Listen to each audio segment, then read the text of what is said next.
Hello, my wonderful, beautiful friends. Guys, welcome back to r/EntitledPeople, where people think the world truly revolves around them and they can do whatever they want. Guys, strap yourselves in because we've got thieving Karens, horrible moms, and bridezillas in this one, and trust me, you'll be shaking your heads. I hope you enjoy the stories, and hey, for all of you who've been asking for me to post on Spotify and iTunes, I'm gonna have the links posted below. With that said, we're gonna dive in, guys, so get ready. Okay, so this story happened years ago. When I was 17 years old, our house burned down, and we were actually still in it when the fire started. Thankfully, a passerby woke us up before the fire spread too far for us to escape. So here we are, outside of our house, watching firefighters try to save it, when I noticed my next door neighbor, who my family didn't like, filming the whole thing. Now back then I still lived at home, and we lived in a small village where everybody knows their neighbors, so I knew who this was, and I decided to confront him. I walk over to him and ask why he thought it was okay to film this. He first gave me some stupid reason how this was a one-time occurrence and how he'd never seen a burning building before, and he wanted to show it to his friends. But then, he seriously starts telling me how traumatizing this whole thing was, to him, his wife, and his kids, in detail. He told me how they'd probably never feel safe again living next to our house, how terrible it was that they had to wake up to see a house burn down. All the while, he seemed to be completely oblivious as to who he was telling his sad story to. So here I was, watching our family house burn down, my mother's in hysterics, my little sister's crying, and this man feels the need to tell me how this fire was really bad for his kids, and how his kids would be traumatized forever. Now I wish I could say I let him have it, but I was just too taken aback to respond. And just to clarify, we lived in a neighborhood where all the houses had huge patches of land. So while he was our next door neighbor, our houses were pretty far apart, and there was no risk of the fire jumping to his house. Now that worry I would have understood, at least. So after the fire, we had to move into temporary housing, while our house was being restored. Now as I said before, we lived in a village where everybody knew each other, so we were still regularly in our old neighborhood visiting the neighbors. It turns out that this guy had been talking to a mutual acquaintance, and he was asking around and planned on suing my family for inflicting emotional damage, for having our house burned down next to him. He was gonna sue us for the emotional harm it caused his family, while my family lost everything. Thankfully, nothing came of it, but yeah, that's my entitled neighbor for you. Guys, I am glad nothing ever came out of that because that would have been the ultimate insult to injury. And honestly, guys, I would have slapped the phone out of his hands at that point. I've never seen a house burn down before. I just want to show my friends and family. Really? Really, sir? Like, how about we set your house on fire and you can go film that? So a couple of days ago, my aunt and uncle were going out of town for 2 days, and they couldn't find a babysitter for my 8-year-old cousin. I of course offered to watch my little cousin because I love him and he's awesome. So we messed around the house for a little bit, playing his Xbox and watching TV. After lunch, he tells me that he wants to go sledding. I call my aunt and she said it was fine. So near the school, there's a huge pile of dirt, and when it builds up enough snow, it's a popular sledding spot around town. Everyone is pretty nice in general, and it's a fun place. We slide down a few times and we have lots of fun. So enters the entitled mom and her terrible offspring. Now the entitled mom is the perfect Karen. Preset with the blonde haircut and the look that says F you all. The Karen looks at the people patiently waiting in line, grabs her child's hand, and trots up to the top of the hill, cutting in front of a bunch of people. Now people really don't do anything except give her dirty looks. I decide to ignore it and begin to push my cousin to start sledding. He slides down, laughing and yelling excitedly. Afterwards, we move to the side of the hill so we don't get hit and we drink some hot cocoa to take a break. It was at this point the mom pushes her kid down the sled. The kid leans towards the side in the middle of riding and tries to hit people who are walking across the hill. Thankfully, they all carefully walk out of the way and nothing bad happens. About this kid's fourth run, he begins to aim for my cousin. Now I pull my cousin out of the way just in time before the kid hits him. When the woman comes to get her kid to take him back up the hill, I confront her because I let this go the first time and I tend to speak my mind. I say to her, "Hey, can you please watch your kid? I think he's purposely trying to hurt others by crashing into them." Now hearing this, the Karen gives me a dirty look and basically tells me to mind my own business. I go back to my cousin and let him watch my phone while he drinks his cocoa. At the top of the hill, I can see the mom saying something to the kid. Then out of nowhere, she pushes her son's sled really hard. The kid then changes course towards me and my little cousin. This time, I was fast. I moved my cousin and then pushed the kid away, causing him to flip over and wipe out. The kid then cries really loud, and of course the mom storms down the hill and begins to scream at me, and she's angry. She's screaming, "You effing idiot! You could have killed him! You're an effing worthless piece of crap!" I say to her, you were the one who pushed your kid directly at us, using your kid to injure others. The mom proceeds to call me many curse words that I don't feel like writing out. At this point, my little cousin's shaking with tears rolling down his face, and I decide to get up and leave. The mom's screaming at me to get the F back here because she's not done with me. So I flip her off and pack my cousin into the car. Later that evening, I found out from some neighbors that this wasn't the first time she tried to pull that crap. Neighbors told me that her and her kid often get a good kick out of it, and she deliberately tells her kid to try to hit people. Now I wish I could say there was a happy ending here, like the woman gets 20 to life in prison or something else, but there's not. Sometimes I see her walking around the neighborhood and I try to avoid her. So yeah, I think the neighborhood needs to get together to stop this irresponsible parent, guys, before her son seriously injures himself or hurts others. Like, is this something that's worth getting police involved in? Or are we dealing with a situation where someone needs to get a sled and mow her down while she's standing there? See how she likes it. Okay, so I work at a grocery store, and it was a pretty slow day today. I was super bored and had like 2 hours left in my shift, so I was wandering around and looking for my friend, who's also my coworker. So right as I was rounding the corner to the produce section, I hear people arguing near the winery, and also a crying baby. So me being curious and bored, I decide to check it out. Well, it turns out it was my friend, and he was arguing with this woman with an oversized baby bag and a stroller, with what looked to be a pretty irritated baby. So I walk up to them and try to mediate the situation. The woman looked to be around her mid-30s, had obnoxiously and obviously dyed blonde hair and a horrible tan. She looked super irritated when she saw me, and she rolled her eyes when I started to talk to her. It turns out she had been stealing wine. She was stuffing wine bottles into her baby bag and even hid one behind her baby, which explains the crying, because laying on top of a wine bottle can't be comfortable. My friend had caught her stuffing one of the bottles into her bag, which led to a little argument. When I finally got the context of the situation, I then asked the lady to return the bottles since, obviously, she wasn't gonna buy them. She then starts to get irate. I tell her, "Ma'am, you need to return these wine bottles because you're stealing from the store." The lady screams, "No!" Which at this point, my friend tells her, "Yeah, you need to give those back. I caught you in your attempt to steal them, and you need to put them back. We will have to call police if you refuse." Now, what she says next still baffles me to this day. The Karen says, "I'm a tax-paying citizen, which means I basically own this store. You wouldn't have jobs without me." At this point, the situation was escalating way too fast, and other people were beginning to look at us. Eventually, my manager comes out to see what's up.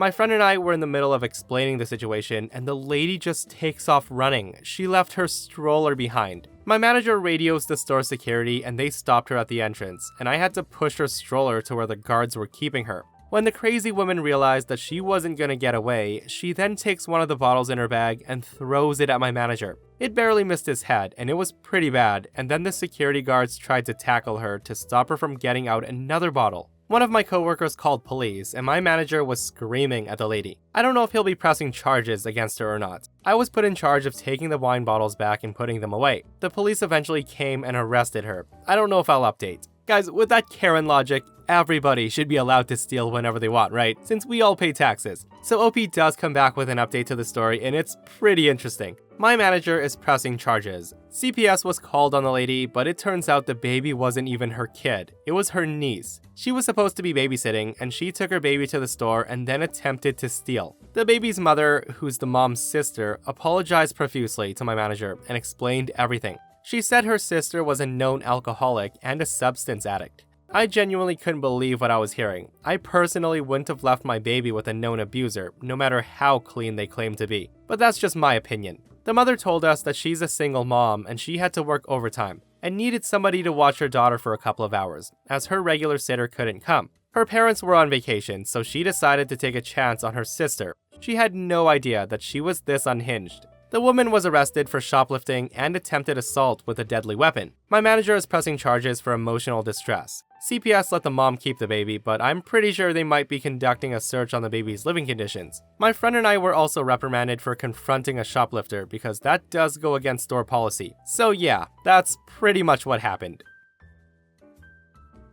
So I'm a musician in a wedding band, and as such, you expect the odd bridezilla now and again. But this particular occasion managed to be a lovely crossover between an entitled parent and an entitled bride. Hold on to your butts. So basically, I don't know what weddings are like in other parts of the world, but here in the UK, about 8 p.m, everybody makes their way to the main hall. They then take a seat for the bride and groom to enter and begin the first dance. Now, I'd had a few email conversations back and forth with the bride before the night, and she seemed perfectly amicable. I spoke to her in person, and we set up and we were good to go. She seemed a bit stuck up though, but normally, I just put it down to them being a little nervous, or in some cases, too drunk to care. So how was she stuck up? Well, I introduced myself, clearly extended my hand to hers to shake it, and she basically looked at my hand, ignored it, and went back to talking with one of her bridesmaids. I then waited for a gap in their conversation and said, "Hi, just to let you know that it's good to go for the first dance at 8. I'm looking forward to it."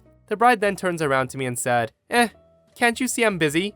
Go away and do your job. That's what I've paid you for." So yeah, she's a bitch. That's fine. I've dealt with horrible brides before. I couldn't spy the groom anywhere, so I did exactly what she said and buggered off for a while. So 8 p.m. rolls around and we're on stage waiting for everybody to pile into the room. About 10 minutes later, we get the thumbs up from the wedding coordinator to announce them into the room.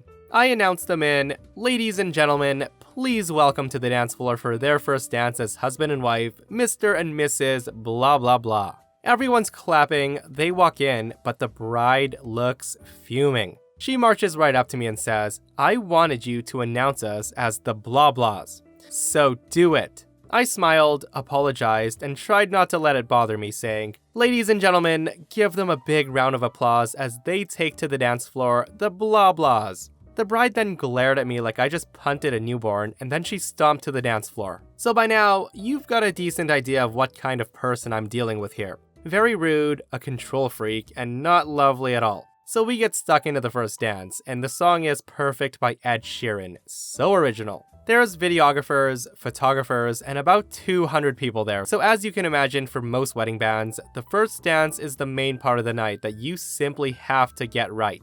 Now, it's pretty stressful, but as long as you're confident and know the song, you're golden. That is, unless the bride's snot-nosed infant decides that it's time to enter your life. So this kid appears out of nowhere, and he starts running around the bride and groom. He's just above knee height, so I don't know, maybe he's 3 years old? For some reason, he's carrying some sort of a stick with a ball on the end of it, kind of like a wizard's wand. They're laughing. Everybody thinks it's funny and cute, haha, great.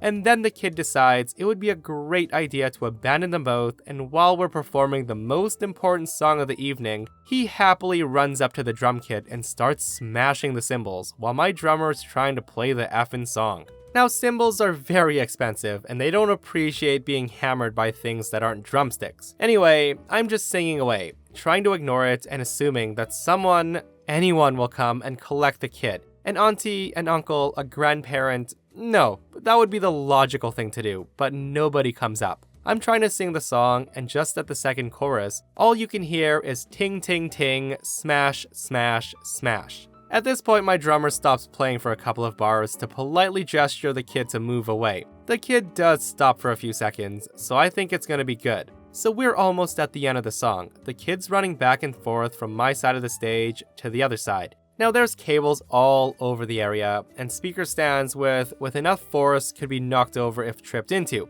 Not only that, but the drum kit itself. The bride also seems oblivious to the fact that her son could get his ear sliced off by a cymbal. And yes, they are surprisingly sharp-edged. Who would have known?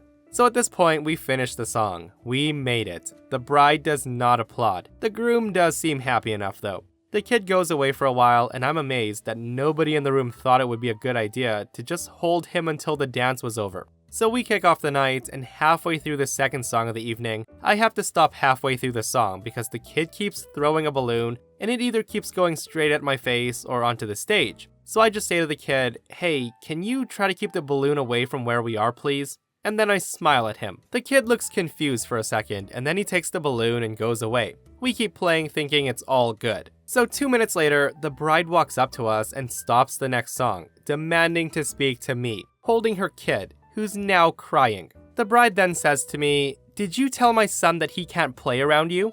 Before I can get a word out, she interrupts me and says, "This is my wedding. He is my son. He can play when he wants, where he wants. And you've made him cry on my wedding day?" I tell her I'm really sorry. I didn't mean to upset him. I was just saying that we don't want him to get hurt. The drum kit can be quite dangerous. He could trip over some. She then interrupts me again and says, "He's perfectly capable of looking after himself, you know. This is my wedding." I tell her, "You're right. We just don't want him to end up being injured, so would you mind keeping him away from us while we're playing?" At that, the bride says nothing. She glares at me and walks away with her kid. Alright, so I feel at this point that I've done enough to warn her about the dangers of letting her kids near the equipment. Now I realize that I'm really dragging this out now, so here's the kicker. About 2 hours later, the kid's still hovering around the stage and annoying me, and I've been forced to guide him away from several dangerous positions. The kid is running around the dance floor. The dance floor is not really far away from the band,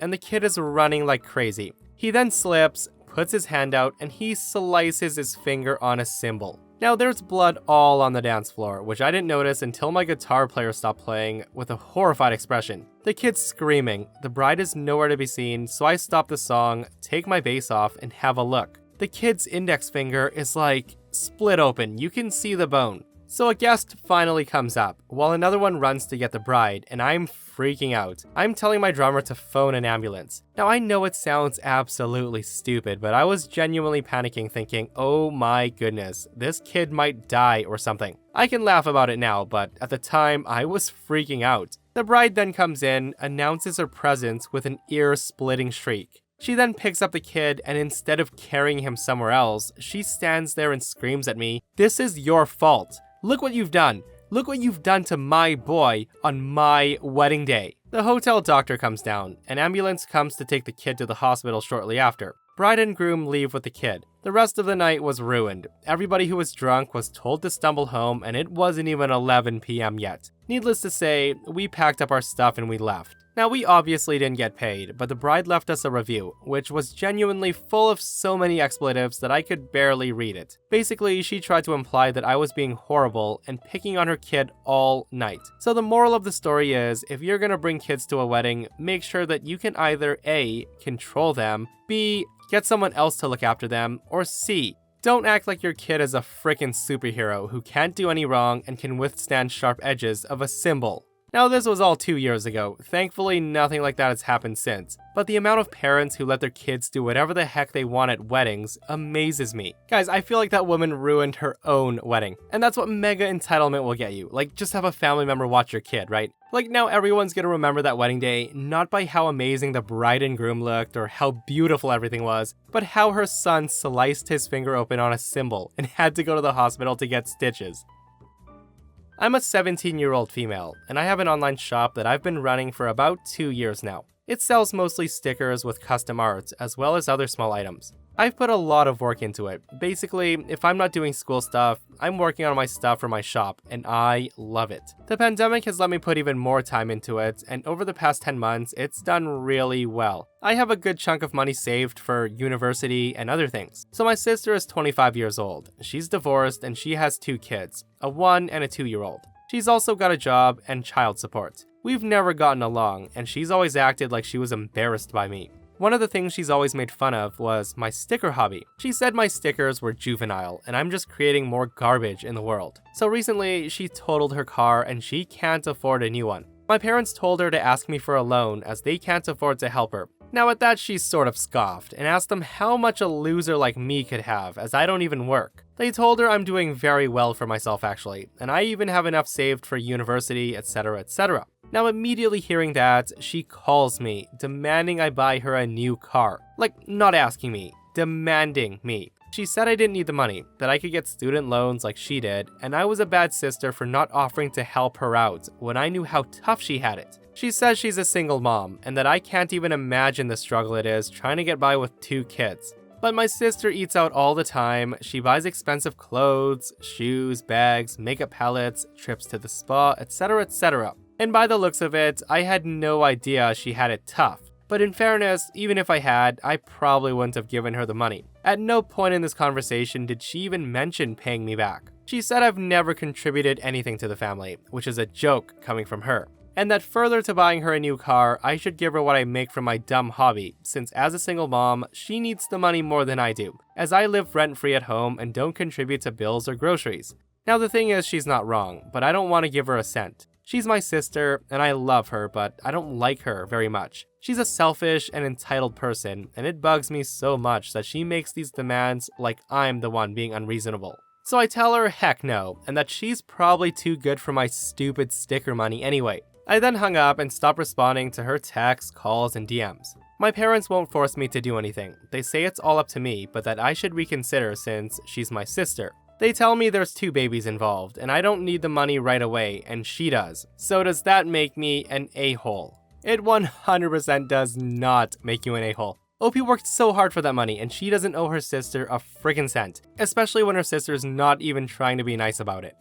And that, my friends, brings us to another end of our / entitled people. Guys, I hope you enjoyed the stories today. If you did, hit that thumbs up. And if you missed the last episode on the channel, I'm gonna link it right here. An entitled Karen accidentally attacks an officer's daughter. It's such a crazy story, so go check it out if you haven't. And myself and Stevie Boy will see you guys in the next one. We love you.